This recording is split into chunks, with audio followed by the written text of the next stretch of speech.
Welcome to another episode of Same Page. I am Lina Semejis, and this is my lovely wife. Theresa Ming.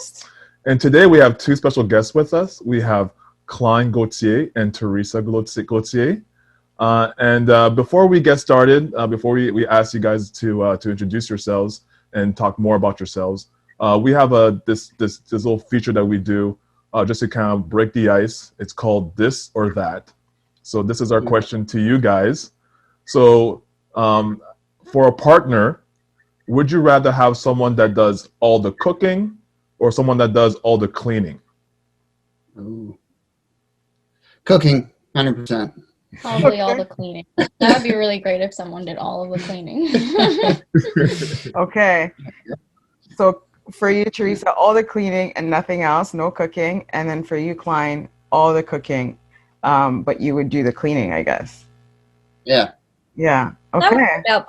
There's a significant amount of cleaning work that is to be done.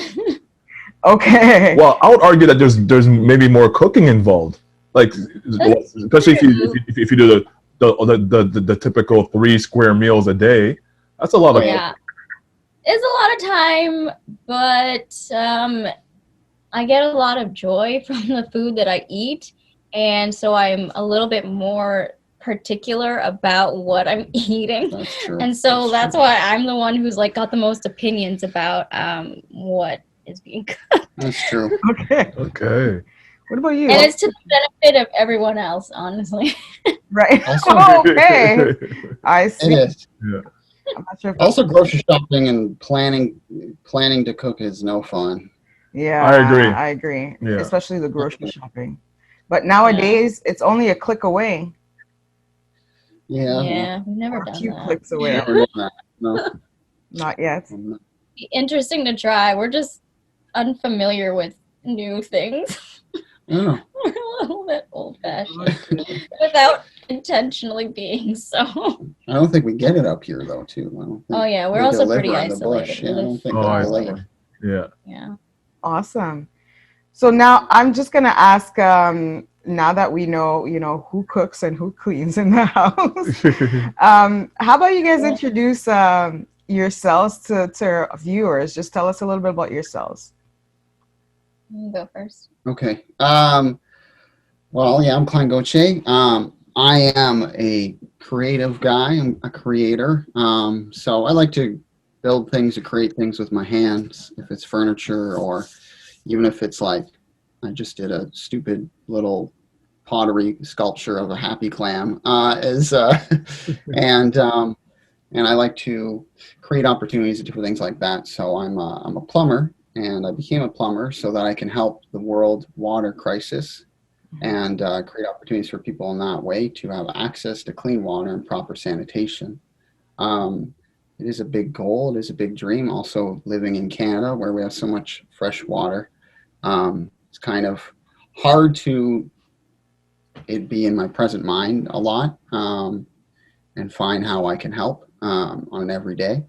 But that's me, and also I guess, and I enjoy doing real estate and what the opportunities it brings for myself and for others, and also for people who can enjoy those properties as well. Mm-hmm. And yeah, I think that's it in a nutshell-ish. Okay. What about you, Theresa? So I am from the US. I'm half Black, half Taiwanese, and came to Canada because I married this one. I've done a lot of different things, all kind of related to wellness in some form, whether it was like physical fitness or rehabilitation work, or what else have I done? I've done a lot of not dance therapy, but it's kind of like using dance and movement as a medium with therapeutic benefits, and as a medium for like learning about oneself and connecting with oneself more clearly.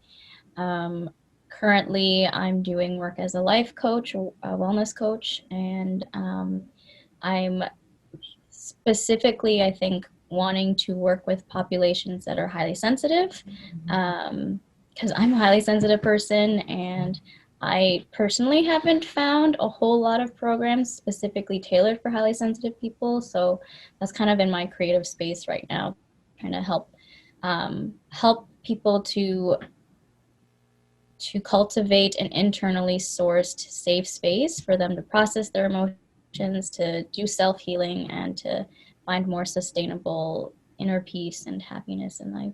Okay. Wow. That sounds amazing. I'd love to dive more into it. But what I want to know is, are you able to do this online right now, or are you doing this in person, or how does that work? Yeah, I mean, one, there is so much just forced isolation right now, but I would love to do it in person. I don't have a location right now. There have been times when I've like worked out of community centers and things like that, but mostly like everything that I do right now is available online. Okay. Very, very cool. And how did you start this? Like, what gave you this idea? This is not something that you hear very often, where somebody's trying to help in that capacity.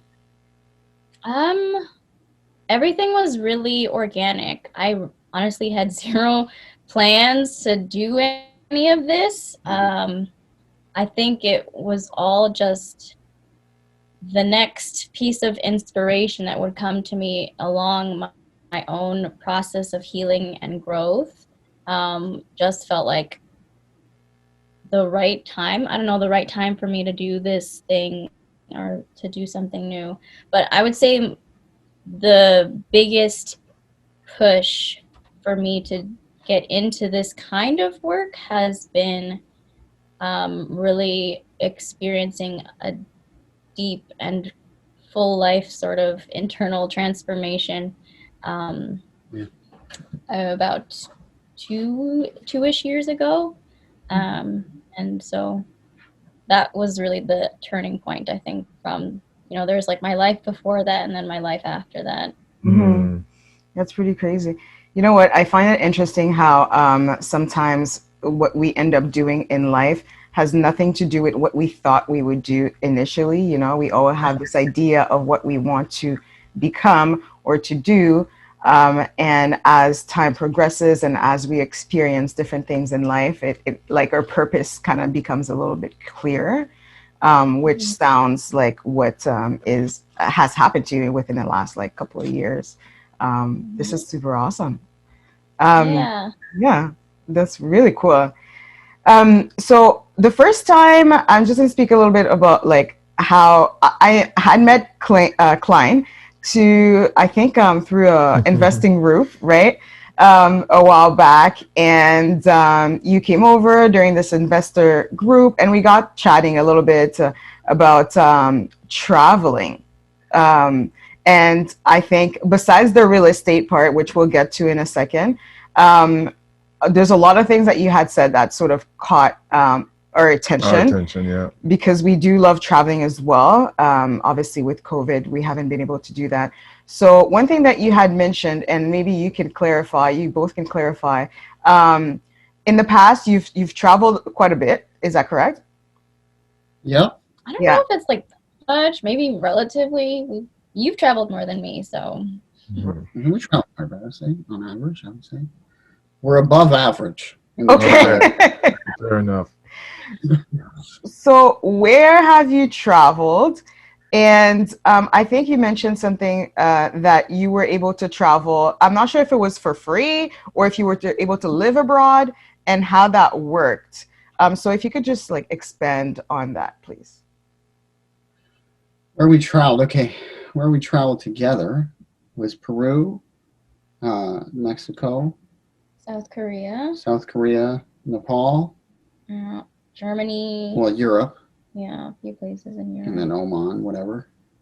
Yeah, that was a random one. And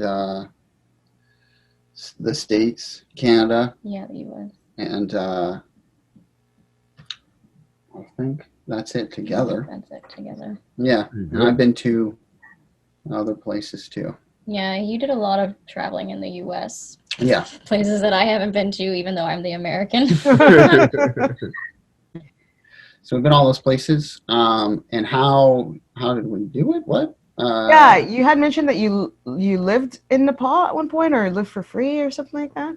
Oh, well, we were there. Yeah, we were there for like 6 weeks or so ish. Yeah. And we did volunteer work there. I taught plumbing in a remote village way up in the mountains, and got to see Mount Everest one day from my classroom on a clear day when the China smog was rolling in, and so and then and Theresa did restorative yoga with the locals bright and early at like 4 a.m. Was it 4 in the morning? I think it was 5 in the morning. 5 in the morning. She's not a morning person, but that's when they wanted to do it. So that's when she had to do it. So That's early. and it's early for sure.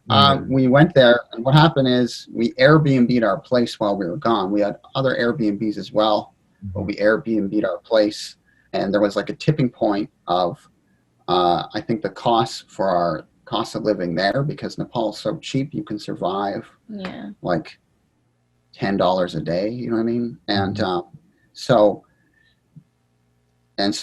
there was a point, I think around 3 weeks or so, that basically for our flights and for our living expenses in Nepal, us running our place back on Airbnb was now generating a profit. So we found that you can go to like countries that have a very low cost of living, and if you go there for long enough, like more than 3-4 weeks, then if you Airbnb your place back at home, is you can essentially be paid to live out of country for a bit.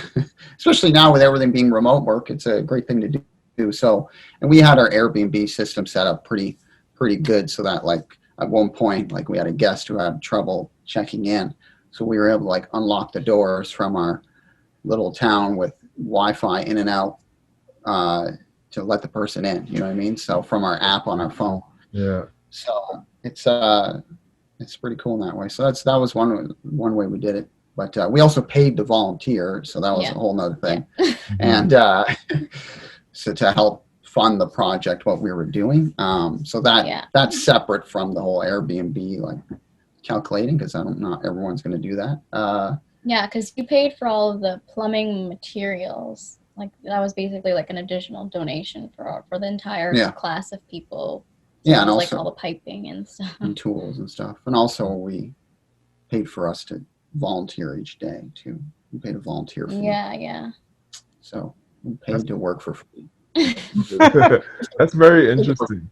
Of slavery, but anyways. It's not the reverse. I don't know what it is, but anyways. If that's okay. For a good cause, I think it's definitely worth it, right?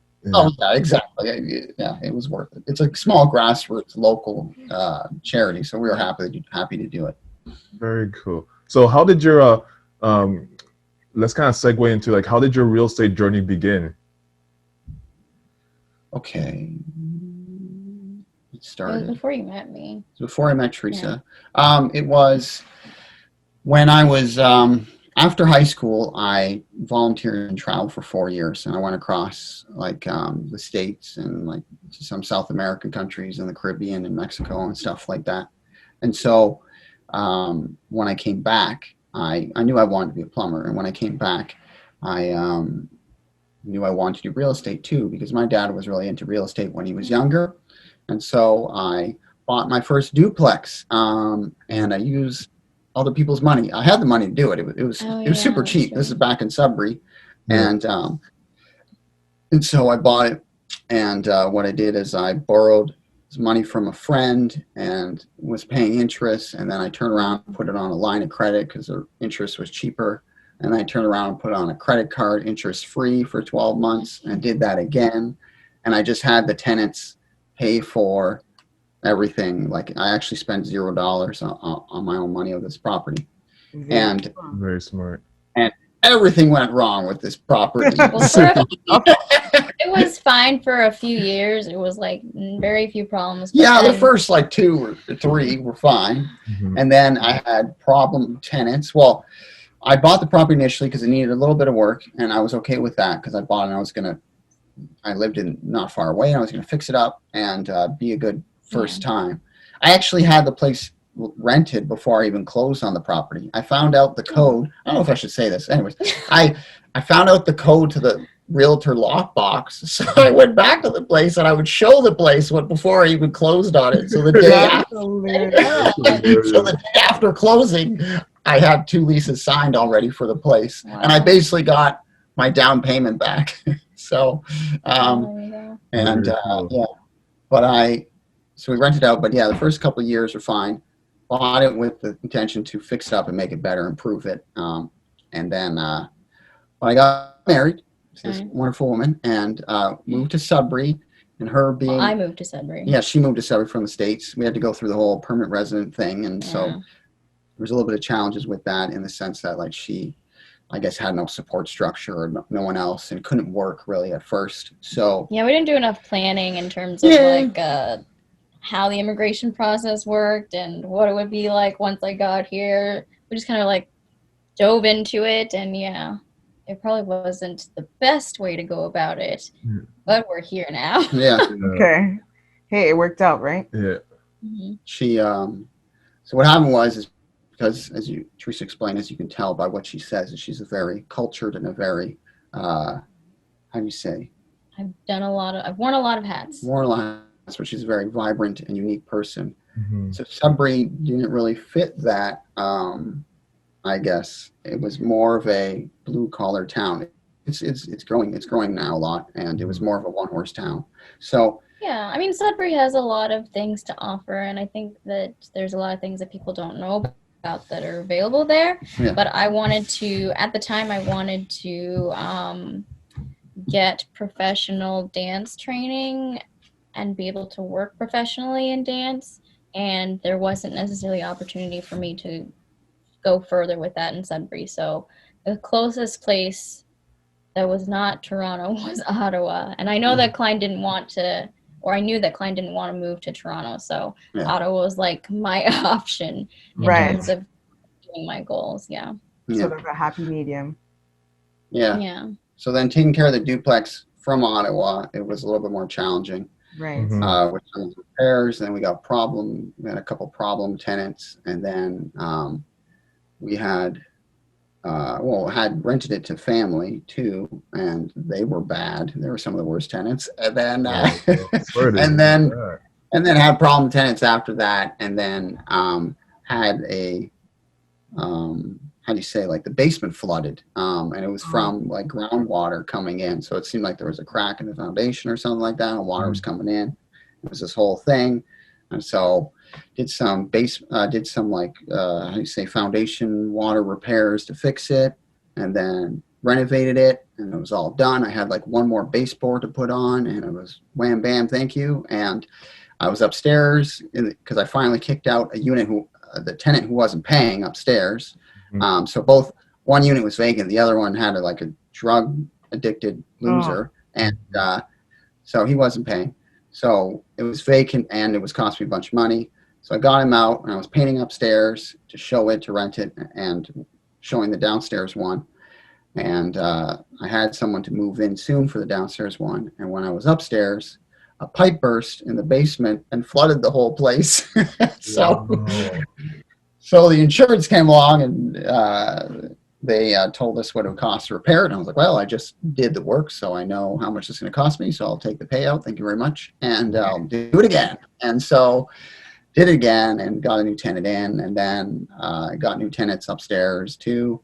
And the tenants downstairs were like a Syrian family, like a refugee family. And the people upstairs turns out they turned out to be like racist. So I kicked them out in like a couple months. I was like, I'm not dealing with that. You know what I mean? You're getting the hell out of here. And so, and then the tenants downstairs, then they had water come in. And I was like, what the hell? And so I thought I fixed it.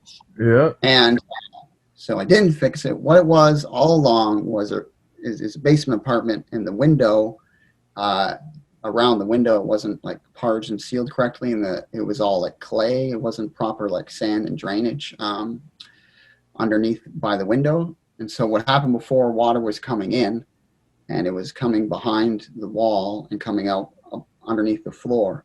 But when I renovated and I fixed it, is I spray foamed around the window and made the wall nice and tight so there's no drafts. So now the water was just coming on down the wall. So that's what it was all along. And so So I wasted all that money, fixed it, and then and then it was too much dealing with back and forth. So turned around and sold it. And at the end of it all, moral of the story is, even though all this stuff happened, everything went wrong, I still made money, and I didn't lose money while doing it. And I Right. still made money when selling it. So I learned from it, like everything possible went wrong, and even being away, and still Even me going there to help E- with the even- renovation for a month. even the stress on our relationship, is it actually all worked out. So I feel like I guess all the horror stories I had in one, and it still worked out very well actually in the end. And so I realized that it was very easy. Not very easy. Is it? It was It's not as doable. risky. Yeah. It's not as risky as you think actually. Mhm. And so yeah, I feel confident moving forward in any other thing. So then that was a very long-winded answer. It was like a That's okay. it was We like a wanted to hear prequel and a that. sequel all in one. Then we started doing in the city of Ottawa. Is the prices were too expensive for me to justify buying because I'm from Sudbury and the numbers are awesome there. So I was like, I'm not gonna buy these Ottawa prices. So I figured a way how to do rental arbitrage where we Nice. rent a apartment and we tell the landlord we're going to rent it and then we're going to Airbnb it, and we're going to take care of maintenance under $100-$200, whatever we agree upon, and we're going to basically be the property manager of the property. Meanwhile, we're going to be the tenants and we're going to pay your rent, and we agreed to pay a little bit more than what they were asking so that we could seal the deal, and we'll take care of the place, and there's less wear and tear on the property. It's always in showroom condition, so it was a win-win for both parties. So that's what we did, and Airbnb'd a duplex, and then we got another property with 4 units and Airbnb'd that. 4 suites 4 suites, like 4 with a bachelor. shared kitchen. With a shared kitchen, yeah. Mhm. And so we did that and grew that way. And then 2020, we were going to do a bunch in the States, like in Columbus and in Florida and some in Boston and stuff. But kind of couldn't go there, and that just changed things with COVID, so we didn't do that. So shifted our focus to different things. And so now I'm working on tiny homes and finding different opportunities to do that because, like I said, I like to create opportunities and maybe be a little bit more unique and niche. And so it's an opportunity for people to find affordable housing, but have a beautiful home, and it's more environmentally friendly. And also we want to do it in a way that there's a community, so there could be multiple tiny homes in an area, and people can be part of a community. And I think that would be more of a healthy lifestyle mentally and physically in that way too.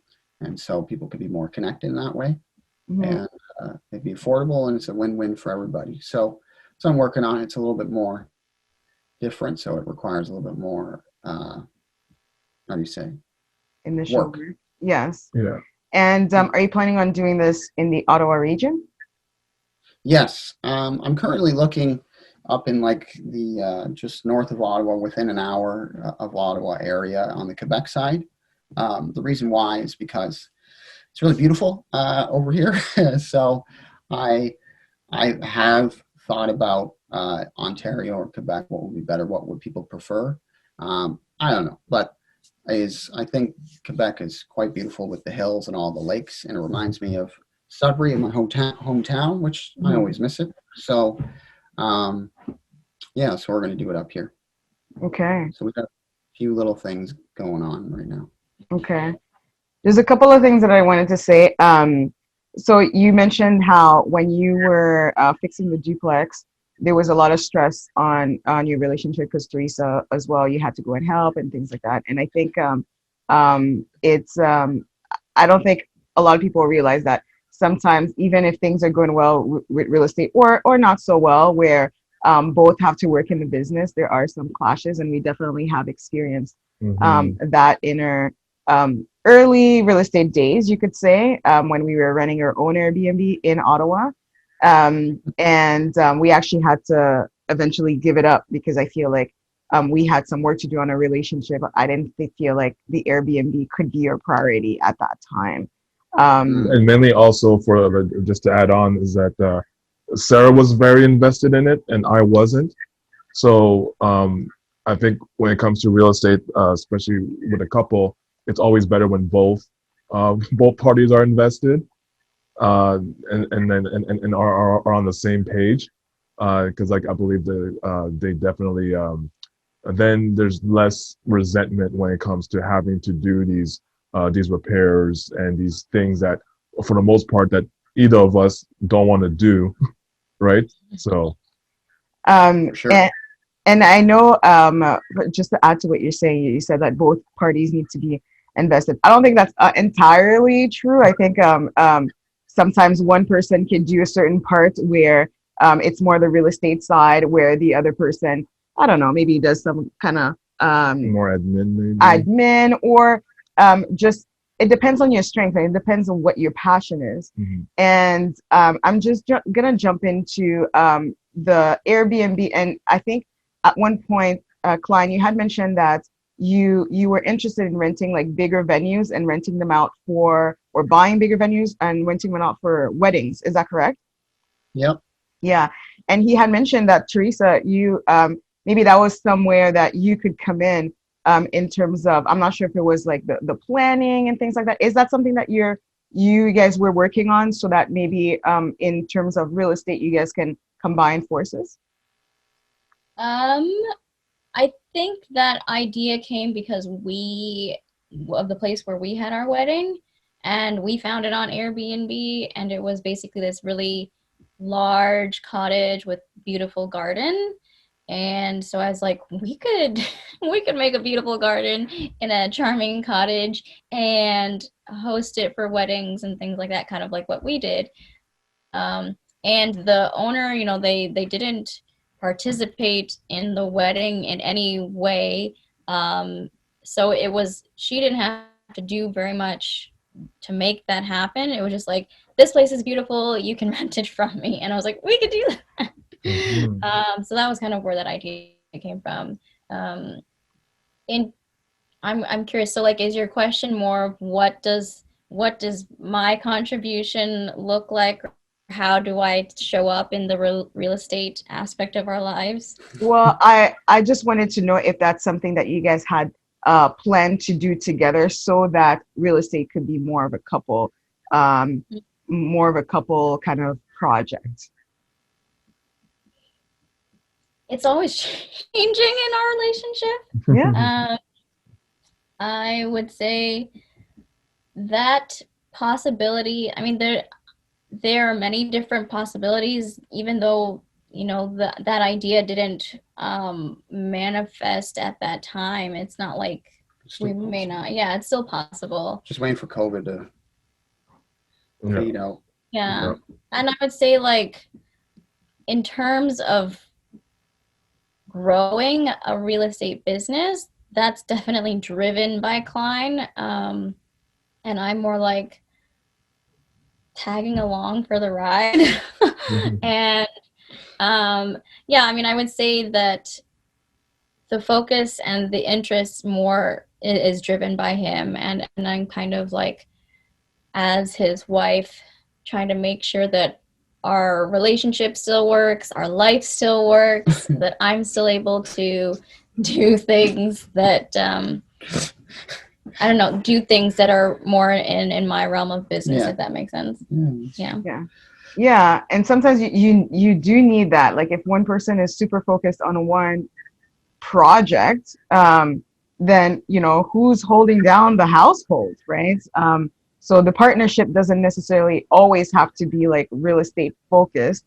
The partnership can just be, well, you take care of this while I take care of the household, or whatever it may be. As long as it's, I guess, an agreement between the two of you, I think a lot of things can work, right? It doesn't necessarily have to be in the business per se. Yeah, we certainly have very different strengths, very different. So I think sometimes we have to accept, like, come to terms with that we may need to, or we cannot necessarily get what we're looking for in our partner, if that makes sense. Like, the things that we might be looking for in terms of business partnership or business support may not necessarily be something that we can expect or demand from our partner. That's very true. I'm gonna jump back into the Airbnb because I think a lot of people, especially during COVID, feel like Airbnb maybe it's not something that's working, or they don't want to get into it because there's nobody booking and things like that. So two things that I want to say is that, for one, you were able to run an Airbnb when you were out of the country for at least for 6 weeks, correct?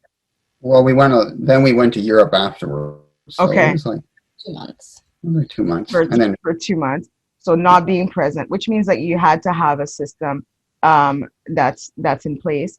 And for two, you're able to Airbnb a place that you don't own, right? So can you just expand on what your process sort of has to, your system sort of has to look like in order to do that from a distance? Because a lot of people, like, they don't believe that this is possible. Like, just briefly, what do you have to do in order to run an Airbnb from a distance? okay. We hit your dad. So yeah, I mean, you have to have a good team, that's for sure, and like, so you have to have a good cleaning company that is well vetted, and you figured it out, and you have automatic processes and protocols in place. Like automatic messaging or Yeah.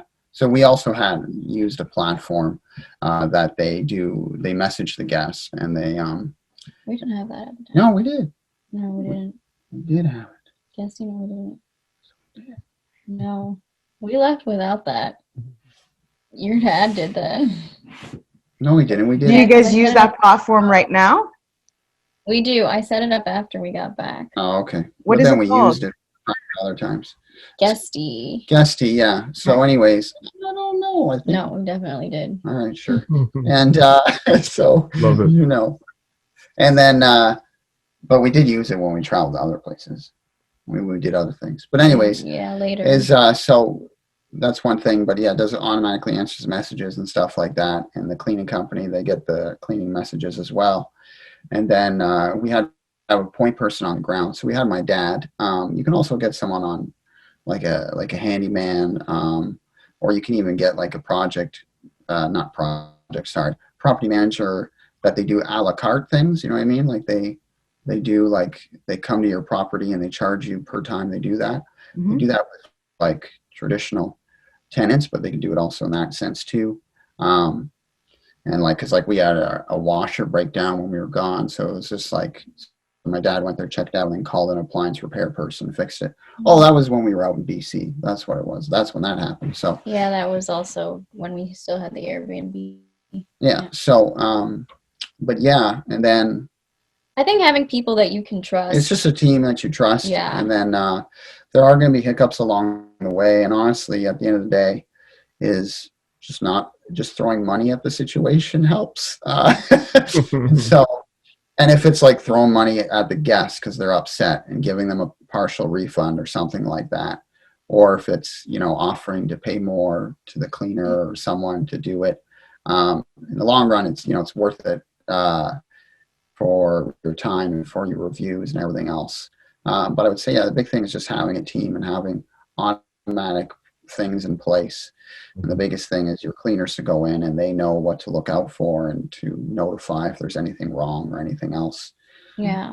I would say having cleaners that you can trust can take you a long way. 100%. Like, we have a cleaner that we really trust. She helps us with many things. Yeah. And it took us we had to cycle through a few different companies to find them. And it's not necessarily the company doesn't work. It could be like the specific cleaner within that company, or maybe that company uses multiple cleaners, but having a specific person or a couple of people that will do the job that you want to be done, and even help you with other things like taking stock or just checking on light bulbs. Like, they'll help you, like, be your eyes when you're not there, kind of thing. Yeah. Okay. And currently, how many Airbnbs are you running? We just got, Two. 2 or 3. We got one property. It's a cottage. We just had it rented to someone for the winter, just like a tenant. It's up in Quebec on the water, and we just bought it back in September. So that's going to be an Airbnb once the summer comes around. And then we got our 2 in the city. We closed down the 4 that had a shared kitchen because of COVID. Okay. We just didn't want to deal with all that. And It was a liability. it was a liability, to be honest. And Yeah. so also, like during COVID, there's a different kind of quality of guests that you get. And it's a lower quality, to be honest. So with a shared space, we didn't want to deal with that. Okay. And then we do have another one. We're partners with, I do a little Airbnb mastermind with some people in this, and they just opened up one in the mountains of North Carolina around a bunch of waterfalls. So that one, I'm helping them with that, and we're partners with that one, and they actually live like 5 hours away. So really? Yeah, so there's some things that we've done in place to help with that for them to be remotely, because they're 100% away from it, and it's doing well. It's doing quite well so far.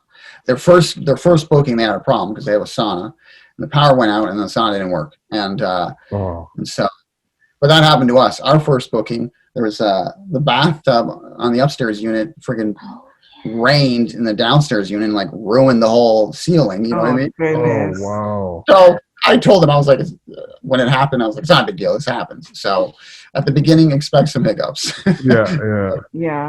So, It happened. Yeah. It happened to me too. My first booking ever at Airbnb, the shower head fell on the guest head.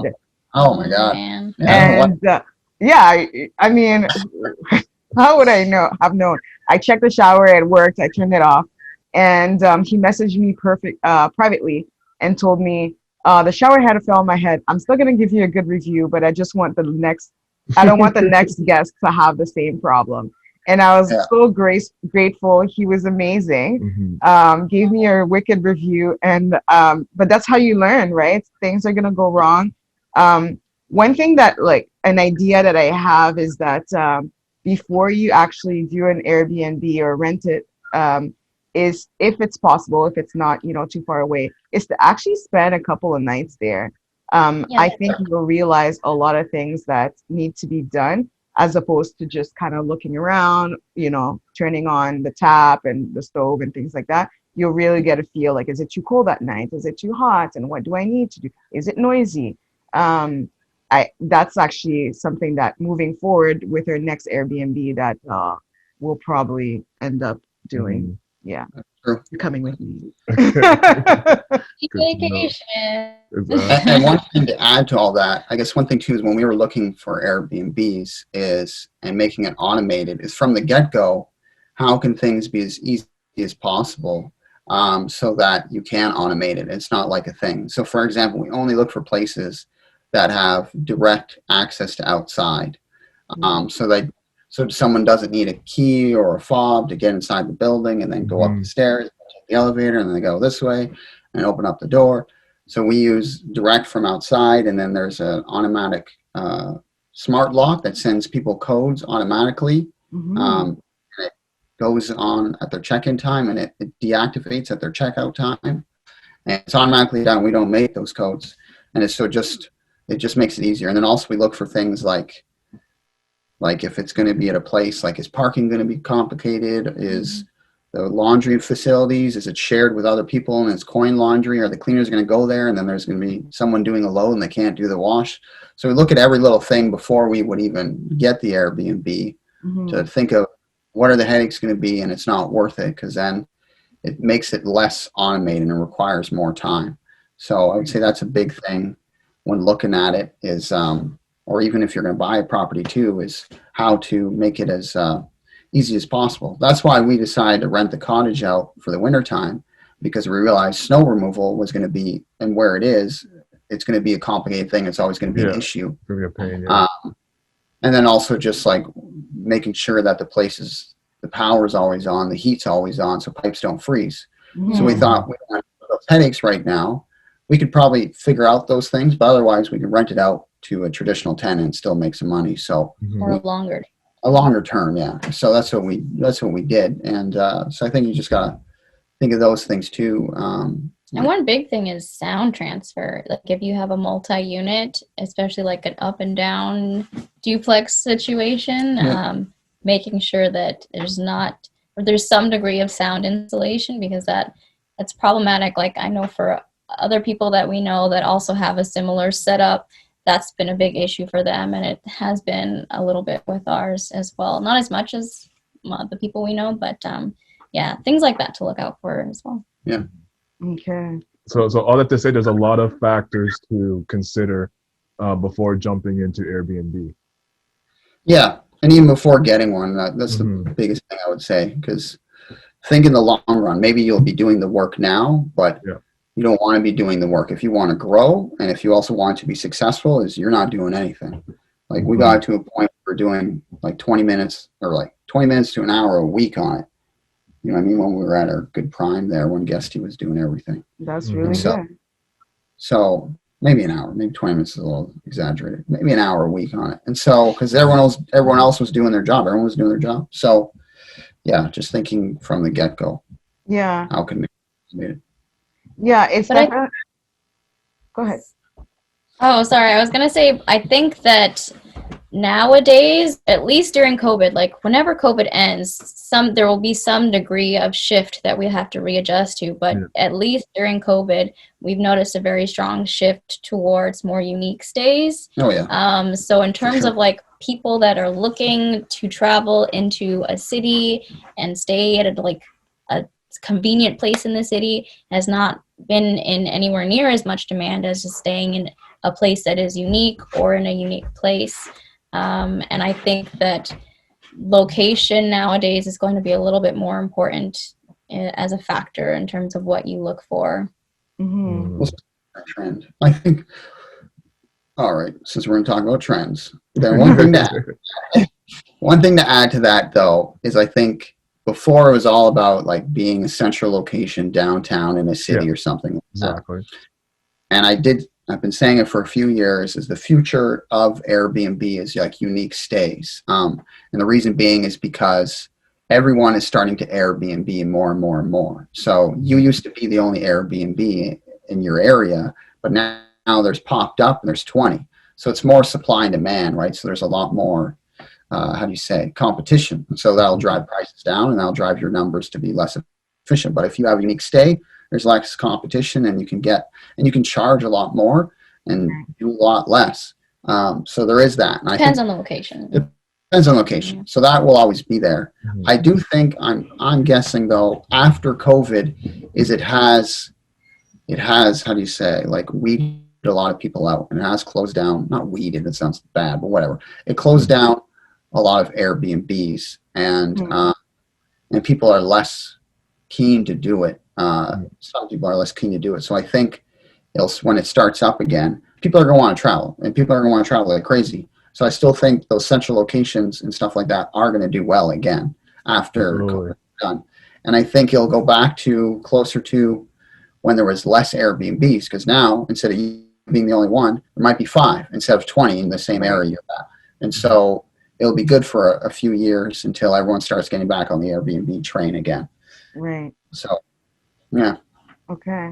Well, you know what? Yeah, I think you provided very good tips to anyone who wants to start. And if they do want to start during this COVID time, that it is possible. It's just maybe you might have to make some arrangements in terms of location and also just what to look for when looking for an Airbnb, a rental Airbnb where you rent and you're the tenant and you sublet it.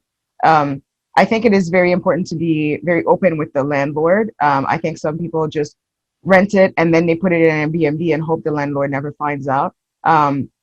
It saves you a lot of headaches if you're upfront. Then you don't have to shut it down for whatever reason. Then everybody knows what's going on. And some landlords like it, just like you said. Your landlords are very pleased with it because the place is always in great condition. Yeah. You have to upkeep it that way in order to get your 5-star rating eventually. So there's I think some people, the mindset is that no one will allow it, but the truth is a lot of people would agree to it. Oh yeah, it's beneficial for the landlord because the landlord just wants to rent their place if they have a good paying tenant who's going to take care of some things and also make sure it's in very nice condition all the time, then why not, right? And Exactly. so Absolutely. exactly. I think we could talk about Airbnb and traveling for a lot longer. However, we're gonna have to, wrap this up. Yeah. I'm so blessed and honored to have been able to have that conversation with you, Klein and Theresa. Um, if anybody wants to reach out to you because they're like, this is the wickedest couple I've ever heard talk on the same page show, how could they reach you? How did they reach you? That's a question. I mean, you can Facebook my Yeah. name, Yeah. Klein Gauthier. I'm the only one out there. Yeah. Yeah, If you know how to spell that. So Klein for Klein yeah, and and then Gauthier. go. Okay, we'll have it on the screen so that everybody can see. What about you, Theresa? I'm pretty public on social media. You can find me on Instagram at Theresa Ming G. That's TheresaMingG. Yeah. And then also just searching Theresa Ming Gauthier on Facebook. You can find me there. Awesome. Perfect. Thank you so much again for allowing us to pick your brains and giving some gems to our viewers. So if you guys want to reach out to Klein and Theresa, you know how to do that. And for viewers, thanks for watching. And don't forget, if you like our content, don't forget to subscribe, like, or comment so we know that you're interested in what we have to say and to the guests that we're bringing on.